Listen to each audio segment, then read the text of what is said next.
is the money shot of this interview. This is why it is so difficult to make up a story, whether it's the Ramseys or the McCanns or the Amanda Knox situation. Making up a story is very difficult because you have to think in 4 dimensions. Even Hollywood studios with unlimited resources, right? Blockbuster movies with unlimited resources, time, script writers, script supervisors, still have plot holes. Fabricating a story out of thin air is nearly impossible because you can't factor in all the decisions someone who's actually in that situation would make. And right here, Barbara is asking them a very important question because the way they reacted to this is not, in my opinion, the way an actual person in that situation would react. And this might be the biggest red flag of the JonBenét. What are some words that liars use? I'm Deception Detective. I'm an attorney trained in statement analysis, and this channel exists to expose lies and manipulation. Before we proceed, please hit the like, subscribe, and notification bell. In today's video, we're going to watch an interview that Barbara Walters did with JonBenét Ramsey's parents, John and Patsy Ramsey, on March 17th, 2000. I have not watched this interview. I've seen the first few minutes just to make sure it's got some content for us to analyze, and it has a lot of it, I think, even in the opening minute. So without further ado, let's listen. From Times Square in New York, Barbara Walters. Good evening and welcome to 2020 Friday. Tonight, a special hour. The mystery, the tragedy, the case of John and Patsy Ramsey. As you know, 3 years ago Christmas, their daughter JonBenét was brutally murdered at home. From the beginning, suspicion fell on her parents. It shadows them to this day. Could John and Patsy Ramsey have killed their own child in such a horrific way? Why did the police suspect them? And if they didn't commit the crime, who did? Barbara hits the nail on the head here. I think why this case has remained fascinating ever since it occurred back in 1996. As I said in my previous Ramsey's videos, if you haven't seen them, I have an entire Ramsey's playlist. This is my 3rd video on the Ramseys. And I think the case fascinates people because it's like a whodunit. There's a closed-off house. There's 3 suspects, the father, the mother, and the brother, as well as a red herring, as well as a ransom note, which I think was fake, which I analyzed in How to Analyze a Kidnapping, and I believe was written either by one of the parents or both of the parents. And some analysts actually think that the brother, Burke, who was 9 years old at the time, might have actually written the letter. Tonight, for the first time, the Ramseys tell me the story of their nightmare, hoping, they say, that their appearance might draw out information about JonBenét's murder. And for the same reason, they have written a book titled The Death of Innocence, which is published today. Another reason I think this case fascinates my audience is the similarities to the McCanns. So as you know, lots of my videos, I have an entire playlist, 11 videos long, about the McCanns. So I do a lot of videos on them because I think there's lots of lessons to learn from them. And there are lots of similarities between the McCanns and the Ramseys. For example, both had a daughter that a misfortune happened to. Both parents, I believe, covered up that misfortune. And both sets of parents are petrified of losing control of the narrative, which is why they do so many interviews and why both sets of parents have written books. I think they understand that if they do not constantly point the finger outward at a stranger kidnapper, the finger will point back at them because they are the obvious suspects. We will also show you for the first time on television actual police photos of the crime scene. Be assured they will not be overly graphic or distasteful. So, now the Ramsey story. The questions answered with no lawyers present, no holds barred. Mr. and Mrs. Ramsey, did either of you have anything to do with the death of your daughter? No. No. Mr. Ramsey, did you kill JonBenét? No, I did not. Mrs. Ramsey, did you kill your daughter? No, I did not kill my daughter. If you've seen my early videos on YouTube, before I took my break from YouTube, lots of the videos I did were analyzing denials. Specifically, I would analyze gamers who are denying cheating, or bodybuilders and influencers who are denying taking steroids. Because I think one skill that you can apply almost virtually in everyday life is understanding what a weak denial looks like. Because people have to deny things all the time, whether it's at work, did you eat my sandwich? Or in a relationship, did you steal the milk out of the fridge? I don't know why all the examples going to my head relate to food and people stealing food out of fridges, but you get my point that if you can recognize a bad denial, it's something you can use in everyday life. Or for example, if you work at a store and someone's claiming that they didn't steal something, or they need to return an item that they didn't actually buy. It's something you encounter in everyday life.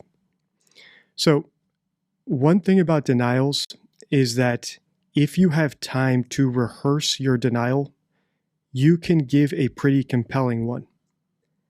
That's the first note. The second note is, if you are asked a yes or no question, it is very easy to say no, even if you did something. So while lying is very difficult, even years after the fact, even with coaching and rehearsing, people can get better at lying. And as Barbara said at the intro to this video, this is 3 years after JonBenét's death. So we can expect the Ramseys, if they are guilty of killing their daughter or covering up the murder, to be a little bit better at lying than they would have been right around the time that it occurred. Right? A little bit better at denying it, even if they did do it. So I think Barbara messed up here by asking a binary yes or no question. The responses would be a lot better, and hopefully she asked this later, if she had asked them to respond to an open-ended question. For example, why do people think that you killed your daughter? Because that way they're free to pick the words they use. It calls for a longer response, and we can analyze based on the words they choose, as well as the topics they decide to cover, right? The things they decide to defend against, because that will indicate that they're sensitive about the things that they bring up on their own. All that is to say, if you are interviewing someone or analyzing an interview, when someone replies no to a binary question, it doesn't really tell us much, because that's a very easy way to lie. It's also another reason I don't like lie detectors. So if you saw my video where I analyzed Nadia Amine doing a lie detector test and answering questions, I didn't make much of it because I feel like lie detection is very similar to body language analysis, where you're extremely restricted, especially lie detectors, right? It can't help us in our everyday life, because for a lie detector, you have to hook someone up to a machine, then you have to get a baseline, and even after all that, you're restricted to asking binary yes or no questions. Let's keep listening. Hopefully Barbara asks better questions, but I know a good one's coming up because I've watched the first few minutes of this. How do you feel when I ask you these questions? Insulted, pain, hurtful. How can I tell you how much I love my daughter? I love her from the depths of my being. It's just unimaginable. Unimaginable, too, that the life of this 6-year-old could be snuffed out so suddenly and so viciously. JonBenét Ramsey was a child filled with promise. She was a ball of fire. She could stand on her head. She could hula hoop. She was an entertainer from the word go. She was a spark plug in our family. That's how I looked at her. She kept things alive and going. John and Patsy Ramsey had moved to Boulder 5 years earlier from Atlanta with JonBenét and her older brother, Burke. The scars of two recent family crises seemed to be healing: Patsy's near-fatal bout with ovarian cancer and the death of Beth Ramsey in an auto accident. She was the oldest of John Ramsey's 3 children from a previous marriage. That's another weird twist in this story, that one of John's other daughters from a previous marriage actually died. So JonBenét is not the first daughter he lost, which might explain partially how he was able to compartmentalize her death and sit Patsy down, as I theorize happened, and create the cover-up. Tell Patsy, look, we're going to write a kidnapping note, and we're just going to say that JonBenét was kidnapped. And just to bring everyone to the table here, since this is the 3rd video in the series, if you haven't watched the previous 2, I believe, based on what I've analyzed so far, and admittedly, I've only analyzed one interview, I've analyzed the 911 call, and I've analyzed the ransom note. So I analyzed the 911 call and the ransom note in my second Ramsey video, how to analyze a kidnapping. Based on my analysis, I think that Burke, who was 9 at the time, accidentally killed his sister. And then the parents had a decision to make. They had to decide, do we call the police and get them involved? And now Burke is going to be known as the kid who killed his sister for the rest of his life. And this is going to follow him for the rest of his life, right? JonBenét's already dead. Do we also throw our other son under the bus? Or do we cover up the murder? Do we stage a kidnapping and write a fake ransom note and then discover the body when the police get here so that both of us and Burke can get away with this scot-free? I think that's what happened. I think Burke accidentally killed JonBenét, and then John took Patsy aside and said, look, we're going to cover this up. Sit down. I'm going to dictate a ransom note to you. You're going to write it down, and in the morning, you're going to pretend to find this note, and you're going to call 911. Could I be totally off base? Maybe. But if you've seen my other analyses, it's very clear to me that the ransom note was a hoax. It was not a real ransom note, just based on the language and the context and the way that John and Patsy reacted to it. And then regarding John and Patsy, I don't think either of them killed their daughter. And the reason for that is I think if John had killed JonBenét, Patsy would have turned on him.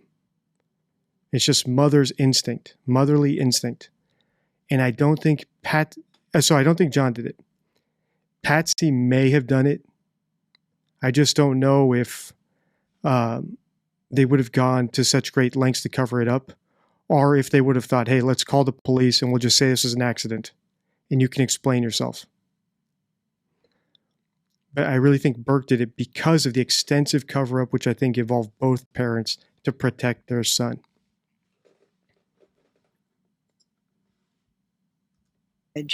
John's software business was thriving, and to all appearances, so was the family. Until that tragic Christmas Day in 1996. John and Patsy Ramsey returned home with JonBenét and her 9-year-old brother Burke after spending the evening with friends. They got back about 9 o'clock. Everything seemed normal. We came home, went to bed. JonBenét was asleep when we arrived home. We took her to bed and got Burke to bed and went to sleep. You took a melatonin pill, so you slept soundly? Unfortunately. One sign of deception is dropping words.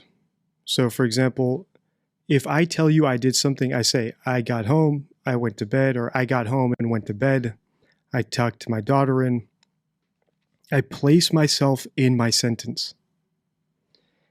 One sign that someone's lying, because it is so difficult to lie, is they actually drop the I or the we or the subject out of the sentence and just say the rest of the words. And if you've seen my Meghan Markle video, she does this a lot when she's making up a story. So let's listen to that again. I think he drops some words out. About 9 o'clock, everything seemed normal.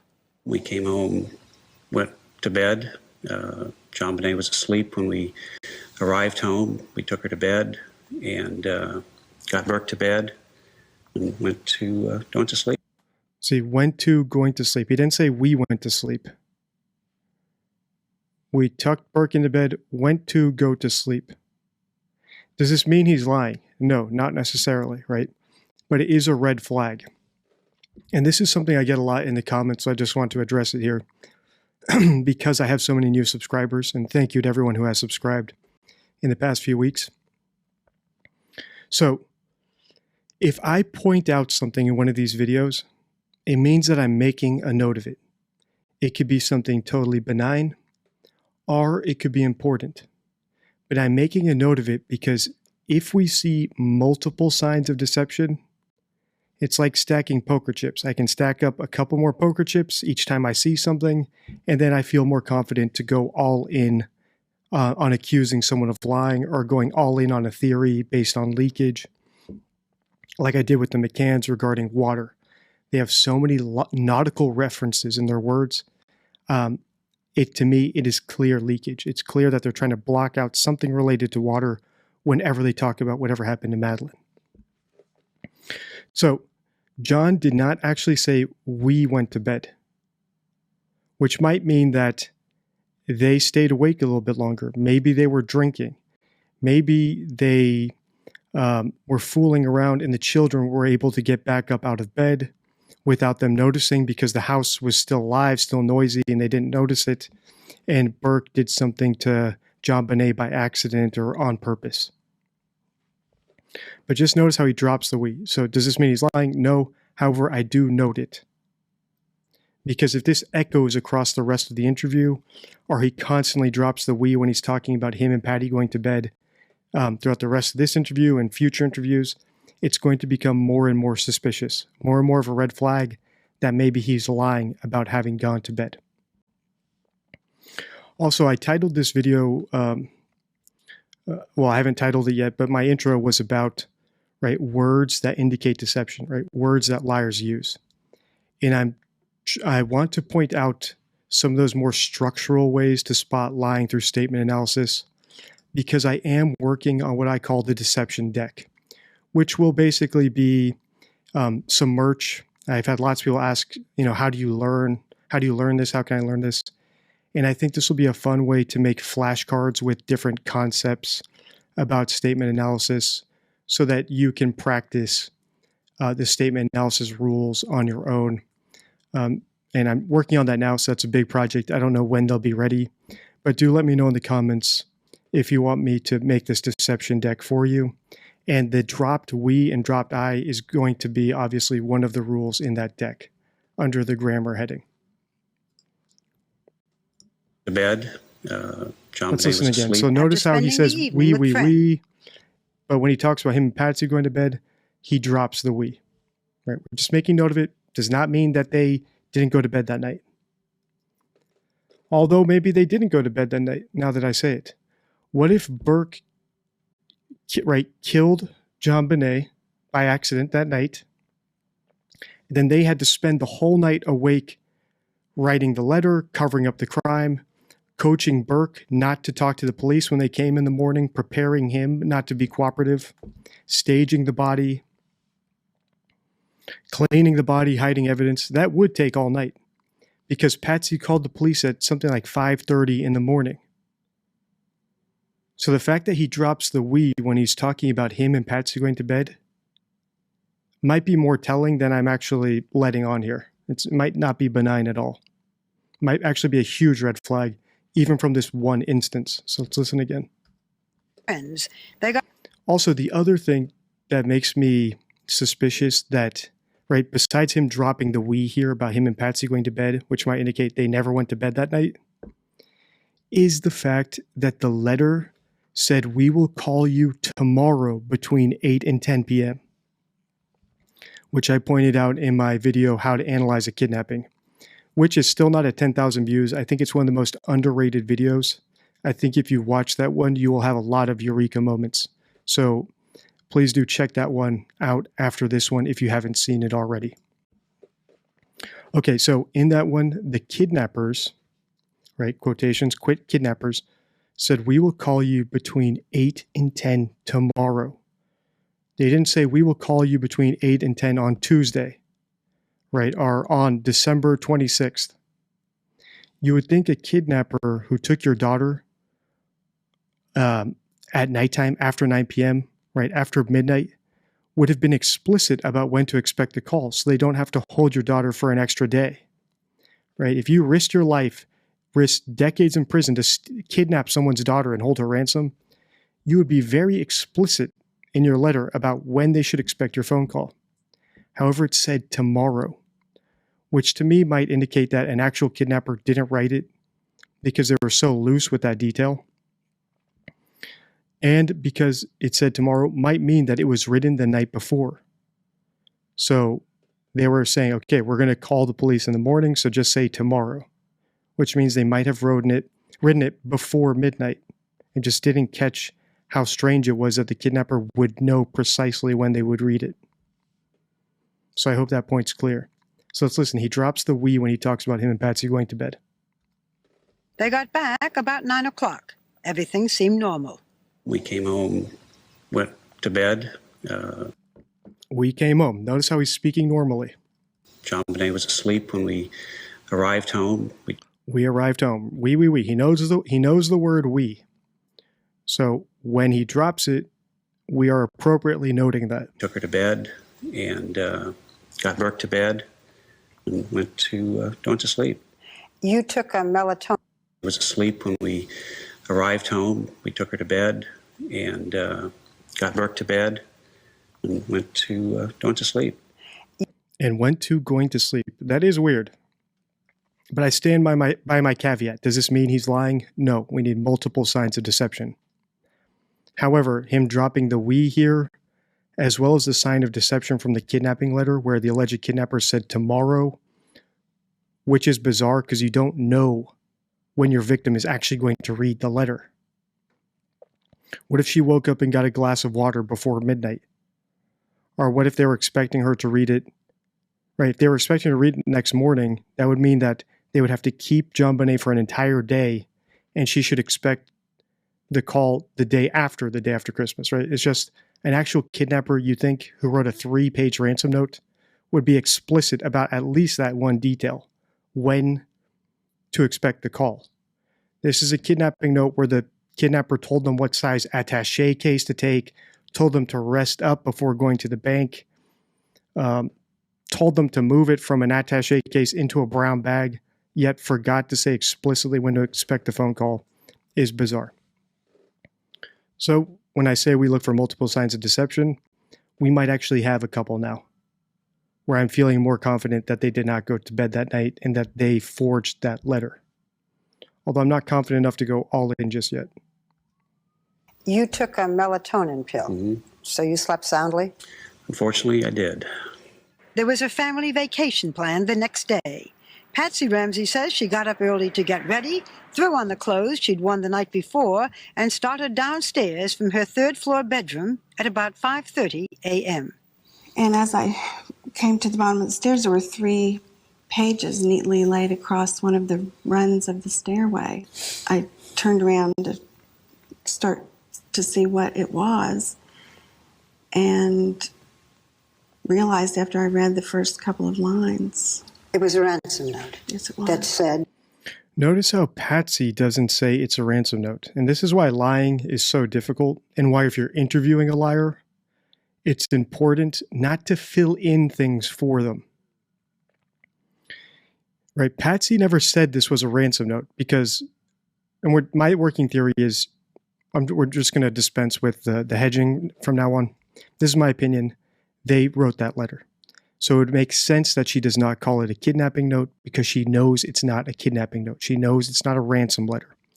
So she said she saw 3 sheets of paper, which is true, which is easy to say. Let's see.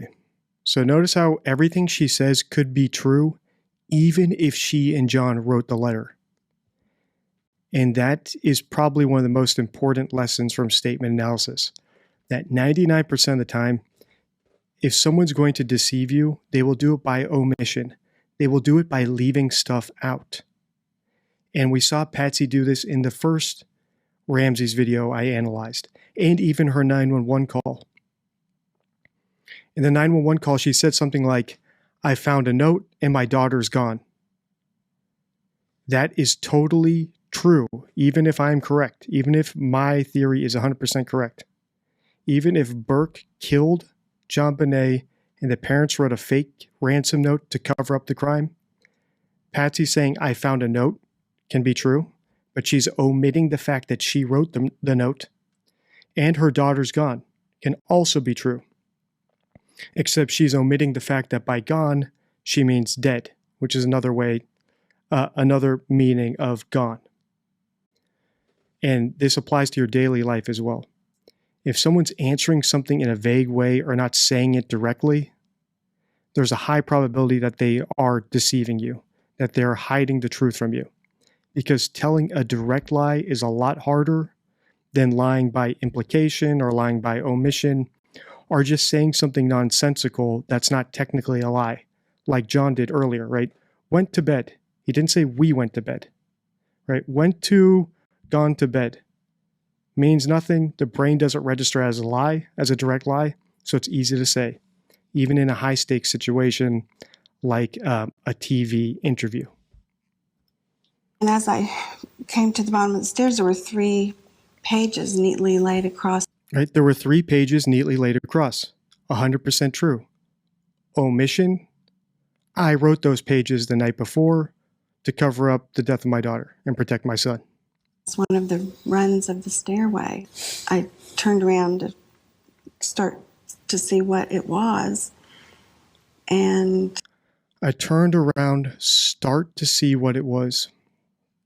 Another sign of deception, another thing that will be in the deception deck, is the incorrect, under the grammar section, is incorrect use of present tense. And we've seen this with Amber Heard in the trial with Johnny Depp.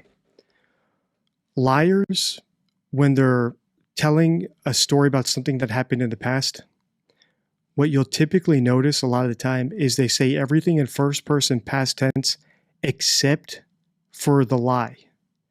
The lie, for some reason, they switch into present tense. And it's likely because they are constructing the lie in their brain, in their short-term memory at that moment, because they don't have any long-term memory of it because it never happened. So notice how she says everything in past tense, except for when she talks about realizing what the 3 pages were, because that's a lie. She already knew what they were. So she didn't have to realize what they were. Also, I'm sure lots of comments will say, "Hey, Dee Dee, you're looking too deep into this. Are you sure about this? You're picking apart her words." These are adults who have spoken English their entire lives. Grammar is something we learn fundamentally from a very, very young age. We know to say we when we did something in the past. I did this, I did that, I noticed. We know to speak in past tense when we're talking about something that happened in the past. We know to speak in full sentences. These are educated, middle-aged people who speak perfect English. Aberrations in their grammar are red flags,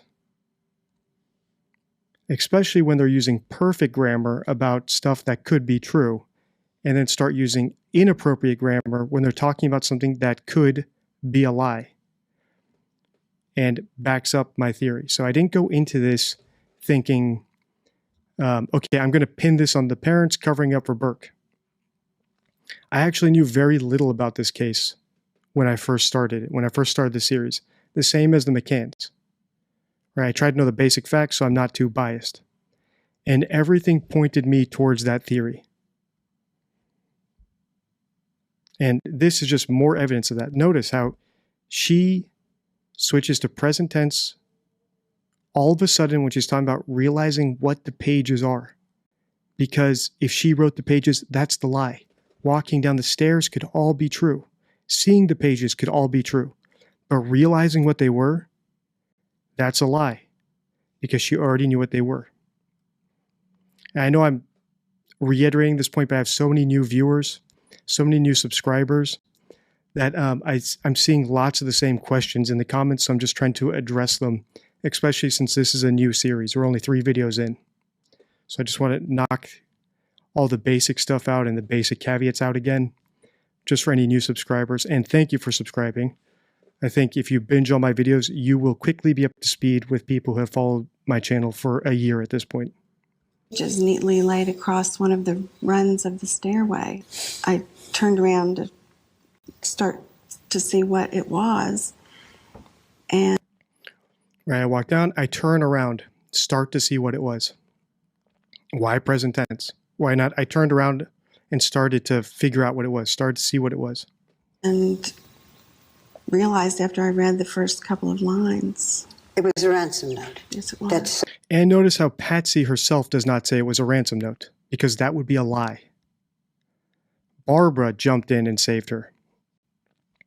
And I've actually done a whole video, How to Interview Like a Detective. It's one of my most popular videos. Basically teaching you how to avoid these very basic mistakes that interviewers make. And that can be very useful if you hire people as part of your job, or you have children and need to ask them questions to get to the truth of something. How to interview like a detective. Jumping in and saving someone who's stuttering and struggling with responding to a question is a big no-no. You want them to struggle and come up with something so you have more to analyze. It'd be interesting if Patsy never said it was a ransom note, but Barbara didn't give her the chance to fill in whatever words Patsy was going to say. For example, Patsy might have said it was a note about my daughter, right? Or it was a request for money. said. I believe it said, listen carefully, something like, we have your daughter. And I just dashed back up the stairs as fast as I could. And Just is another word that liars use. So here we go. It's going to be one of the cards on my deception deck. Again, let me know in the comments if you want me to make this deck. If I get lots of people saying they want me to do it, I'll devote more time to it, flesh it out so it can be ready by Christmas or a little bit after Christmas. I'm just trying to gauge the interest on it. But just is another word that liars use. So if someone says just, does it mean they are lying? No. Right? No. You need multiple signs of deception to determine that someone is, in fact, lying, to feel comfortable of accusing someone of lying. In the court of law, if someone says just, and you're on the jury, should you convict them? No, right? Of course not. Statement analysis is useful as an investigation tool. It's useful for letting us know what avenues to search down, where to allocate money. For example, I said if the McCanns hired me, let's say they paid me $100,000 to find Madeleine's body, I would take that and I would allocate the resources based on my analysis, based on the leakage I've seen from them. And I would search in wells along the coastline, basically places that are cold, dark, and watery, because based on my analysis, I think that's where she's buried. Right, based on the parents' own words. However, if I were on a jury and the McCanns were accused of murdering their daughter, would I convict them? As confident as I am that they are guilty, no.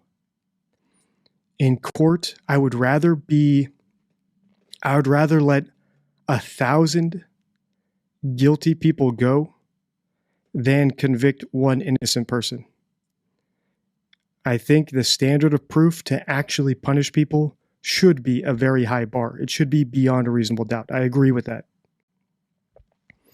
So, statement analysis, the deception detection I do here is useful in daily life when you have to make decisions, how much to trust someone, what percentage you should trust them, maybe where you should locate your money, which car dealer you should buy from, which one seems more trustworthy, which one seems more deceptive, where to allocate your time.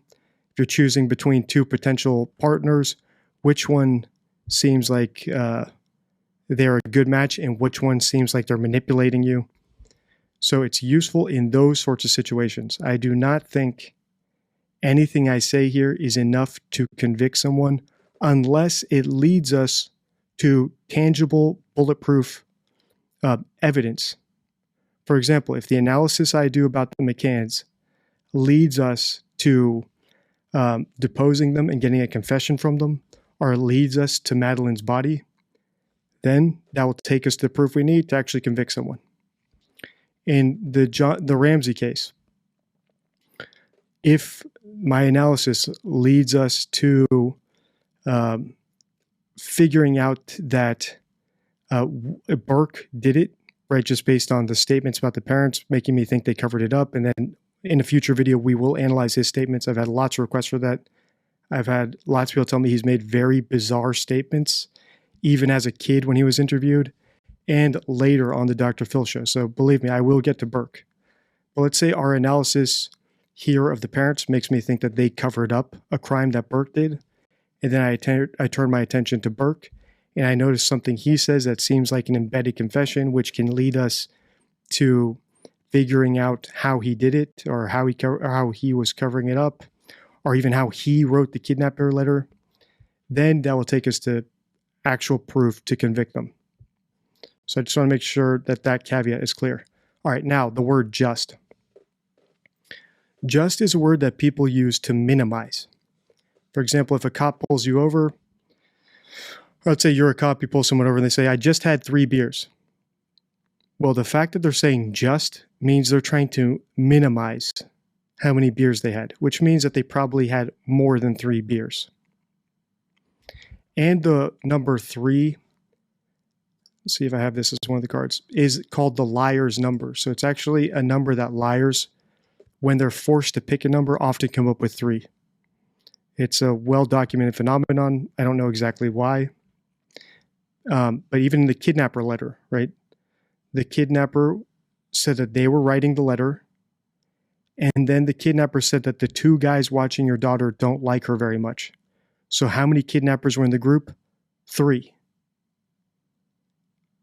Does this mean that it was totally made up? No. But it is another piece of evidence that that kidnapper letter, that ransom note, was a forgery. The fact that they picked 3 people to be in this little kidnapping ring. So notice how Patsy minimizes what she did after she found the letter. I just dashed off. What does that tell us? She might be trying to minimize what she actually did. Maybe after she did it, she didn't just dash off. Maybe she sat down with John and said, okay, let's stage this now. I found the letter. Okay, so what should I do now? Let me start panting. Let me get ready to call 911. Let me go make sure Burke is in bed so he doesn't hear this phony 911 call. The fact that she said just can indicate that she did more than what she's saying here. She didn't dash off immediately to go find John or whatever she's about to say. So already we have 3 rules here, right? The dropping of the words like I or we, so the dropping of the subject is a sign of deception. Inappropriately switching to present tense is a sign of deception.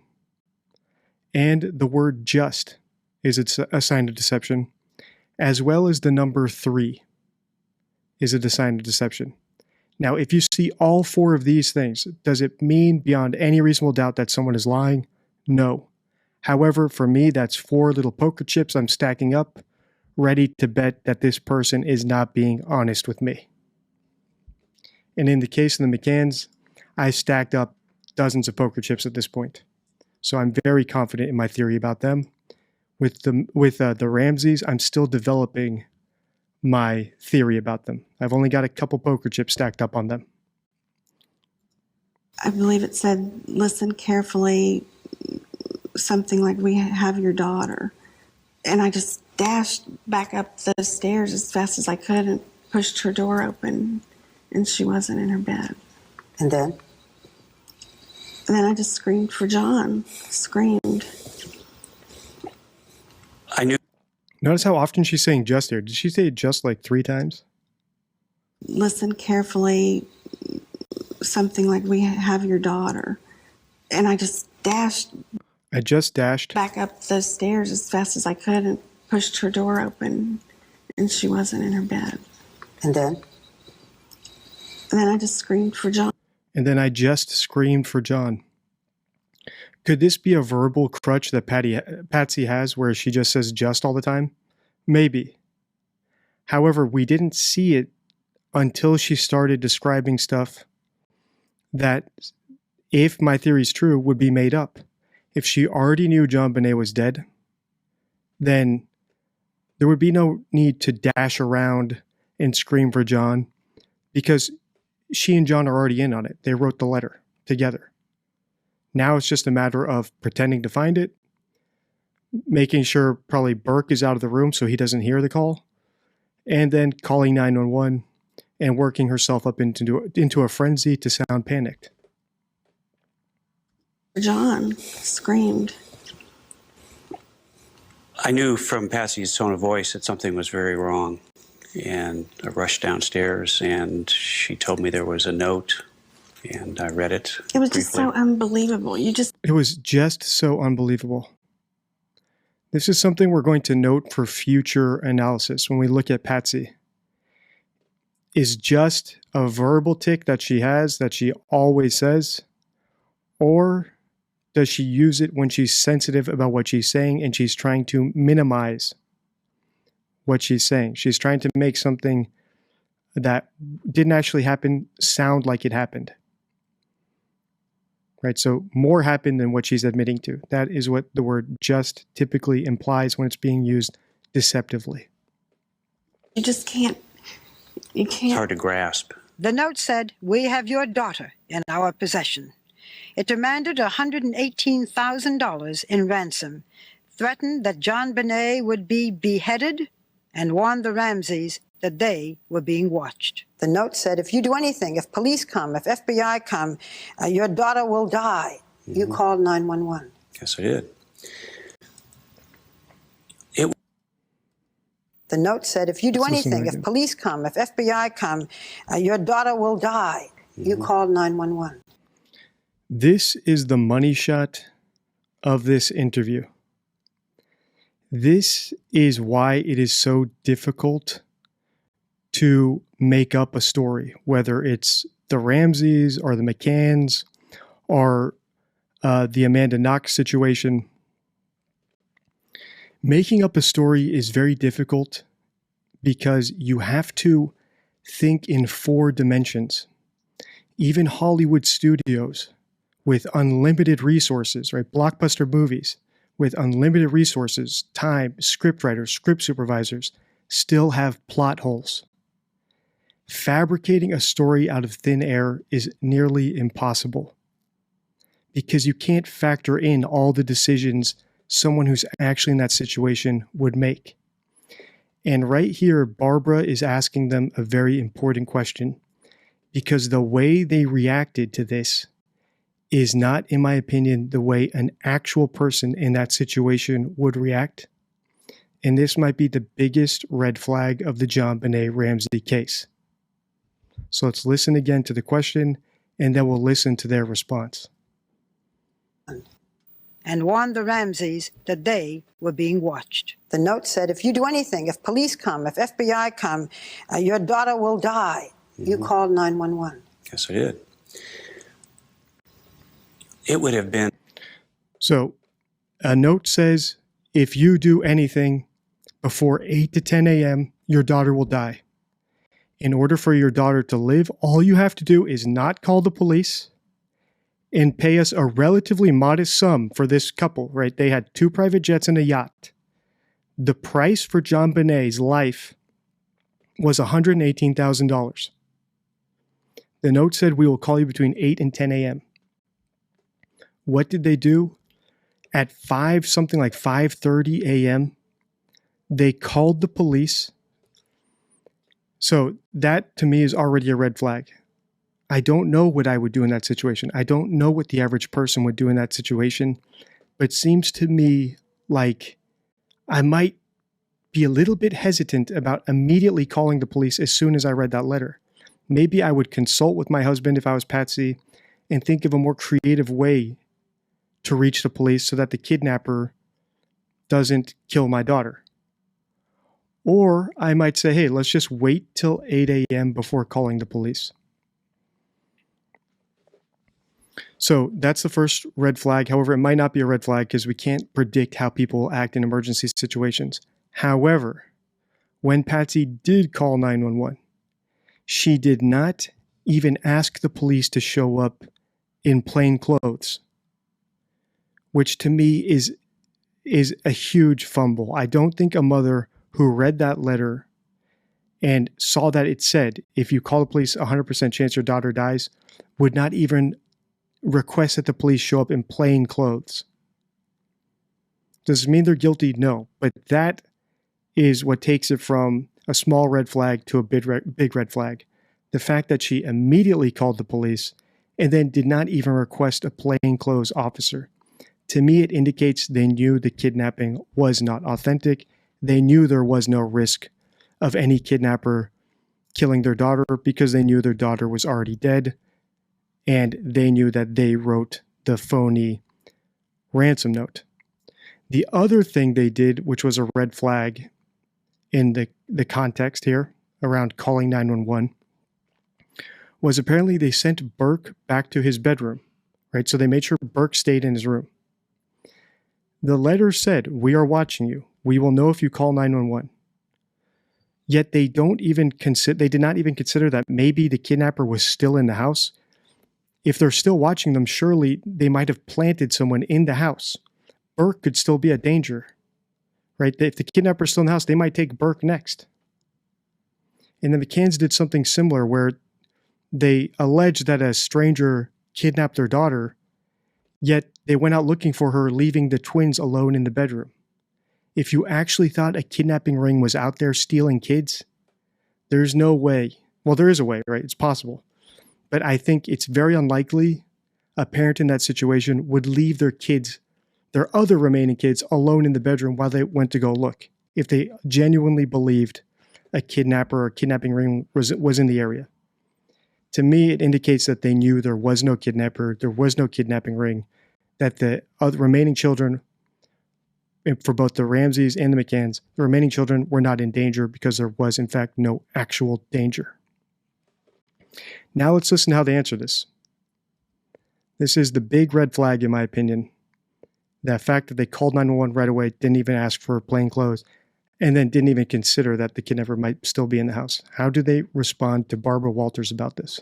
Said, if you do anything, if police come, if FBI come, your daughter will die. You called 911. Yes, I did.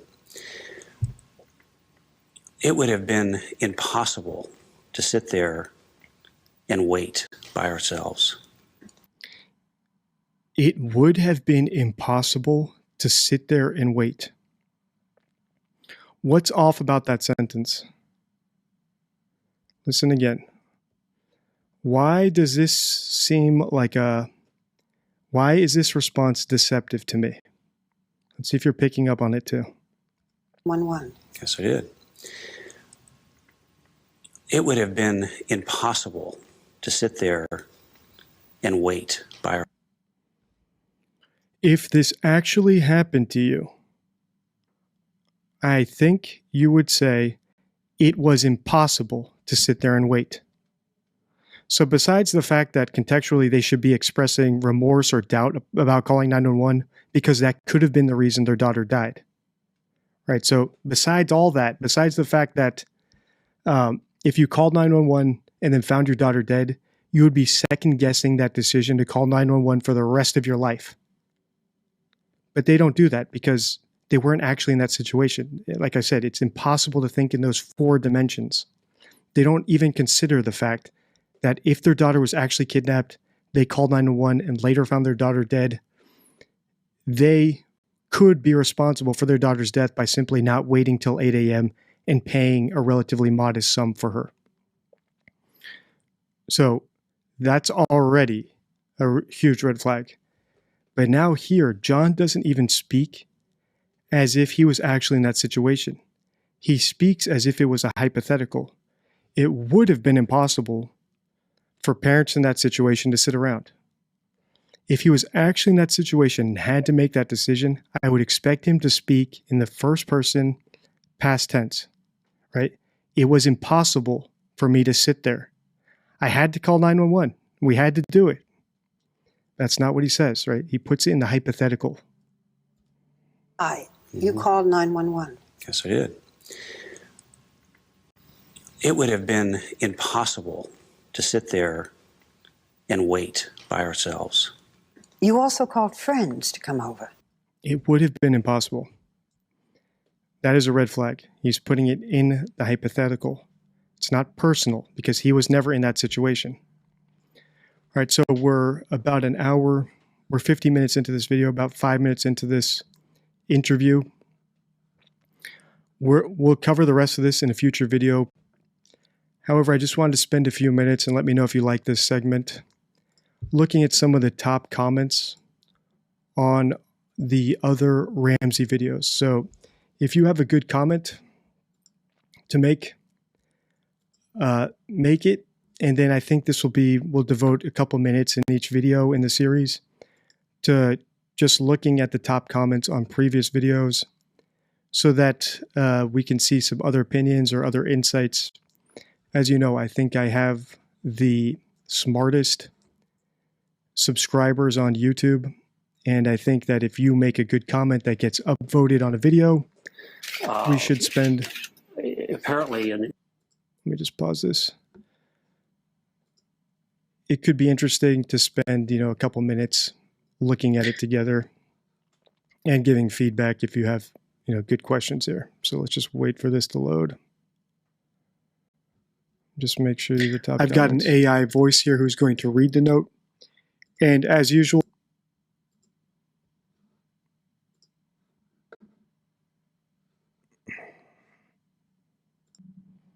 all right, so these are loaded up.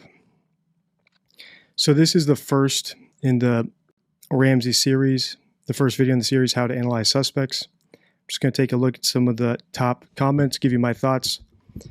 We'll spend about 10 minutes here before we wrap up the video. So do let me know in the comments if you like this segment or if I should leave it out. I think it'll be interesting because I personally get a lot out of the comments. I tried to read every single one. And I think it's cool to feature them if you're making good points that have gotten voted up to the top of the comment pile. All right, so let's see here. Joe Spring, I loved her. I've lost people and animals, and I still say I love them.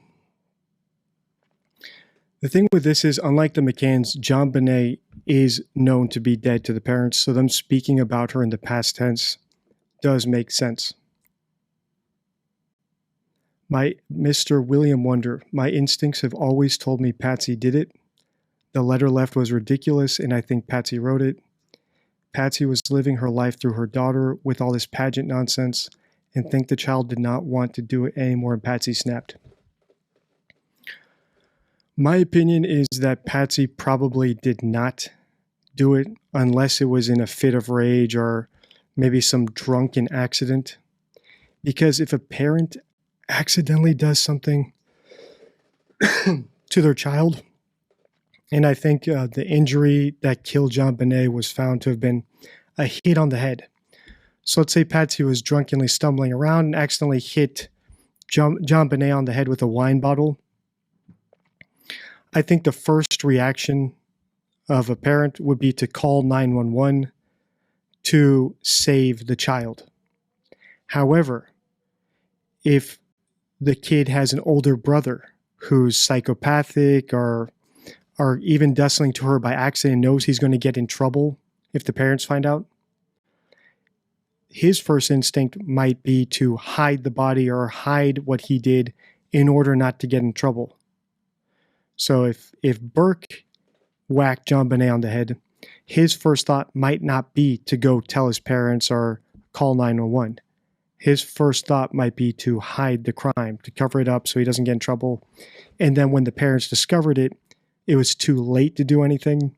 And then they had to make that fight or flight decision.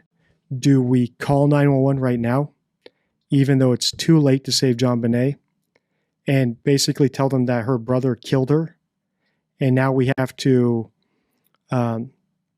basically put our son through this thing that's going to ruin his entire life, because he'll always be known as the boy who killed his sister, so he'll always have that stigma? Or do we cover up the murder or the accidental killing?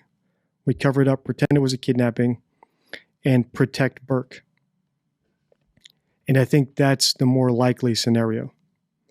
The one scenario I haven't been able to really look at yet, and I want to explore in future videos, is whether or not John did it, the dad. So the dad is another possible suspect. And then he basically, right, the theory is that he killed JonBenét because he was doing something sexual with her, and she was about to tell her mom, or something along those lines, or is about to be discovered. So he decided to kill her, and then on his own write the hoax kidnapping note and basically trick Patsy and everyone else into thinking it was a kidnapping. However, Patsy was in on it with him, right? He bullied her and said, look, if you tell anyone, I'll kill you too, or I'll kill Burke. The issue with John, first of all, is I think if John did it, Patsy, who is dead now, would have on her deathbed, if she'd known about it, thrown him under the bus in order to exonerate her son, Burke. So I don't think Patsy's a psychopath. I think if she knew that by throwing the real killer, if it were John, under the bus, would exonerate her son and get rid of all the stigma around him, she would have done that, but she didn't do it, which is to me a little bit more contextual evidence that Burke is the one who did it, because Patsy took that secret to her grave, and I think she would have only taken the secret to her grave to protect her son. And then the other theory is, that let's say John did it, but wrote the letter himself, and then in order to trick Patsy and trick everyone so Patsy didn't know he did it, it wouldn't explain some of the stuff we've seen, like in this video here, where Patsy is clearly, or not clearly, but is likely lying about the ransom note, where some of the words she chooses, she leaves out, the phrasing indicates that she knows it was not actually a ransom note, which to me indicates that she was in on it, that John was not tricking her. She knew it was a fake kidnapping. The way she acted, the way she reacted spoke on the 911 call, all indicate to me that she knew the truth. There was no actual urgency in that 911 call. And if you haven't seen that video, like I said, I think it's one of my most underrated videos, how to analyze a kidnapping, because we pick apart the 911 call that Patsy made and run it through a filter, a checklist that the FBI uses. I don't know if they still use it, but the FBI did create to check if a 911 call is authentic or if the caller is actually guilty. Let's see. The Jake Ryan, I'm super excited for this. I would also love for you to cover more of the murder featured in the documentary, The Staircase. I am fascinated by that case, and there's so much more there to cover. If you're a member of the channel, this is something we're doing over in the members section. I actually posted that 911 call there, as well as the FBI checklist and my own personal twist on that checklist with a little bit more information, and some things slightly changed to the way I like them, the way I prefer to do a checklist, in the members section. And members are actually listening to that 911 call and posting their theories there. I'm planning to do a video on the staircase where I look at the analysis done by members of the channel and feature those analyses, just so you can see how, by watching my videos, being a member to get the extra content, being part of the community, being part of the comments, and reading every comment, you can pick up these skills through osmosis. I think one of the best ways to learn these skills is by just simply binging all my videos. So regarding the staircase, I am planning to do a video on it. However, right now I just want to be in the member section so more and more members can run that call through the checklist and put their own theories there before I give my own theory, because I know that it will bias everybody if I give my theory. So it's interesting to see what the members are coming up with about that 911 call, because it is so bizarre. It hits some of the marks of a phony 911 call, but it also hits some of the marks of a genuine phone call. So it's one of the hardest 911 calls to analyze unless you've analyzed quite a few. And then this will be the last comment we look at here. I sure hope you cover Summer Wells' case soon. Very similar circumstances in many ways. However, the parents are uneducated, poor, not connected with prominent people. It's bizarre. There is the added aspect that the mom's sister went missing and has never been found, and the case never solved around a decade or so. I've had lots of requests in the comments to cover Summer Wells. This might be one of the most popular requests in the comments. I did feature Summer Wells on a past community poll, but it didn't get that many votes. So I just need to make sure that there's interest before I start a series, because whenever I do a video that doesn't get a lot of views or a lot of comments or likes, what YouTube does is it basically just tanks that video in the algorithm, which tanks lots of my other videos. So basically, every video has to be a hit. Otherwise, YouTube throttles the channel for a little while, which is why I usually try to gauge interest in a topic with the community polls before I go all in on that topic.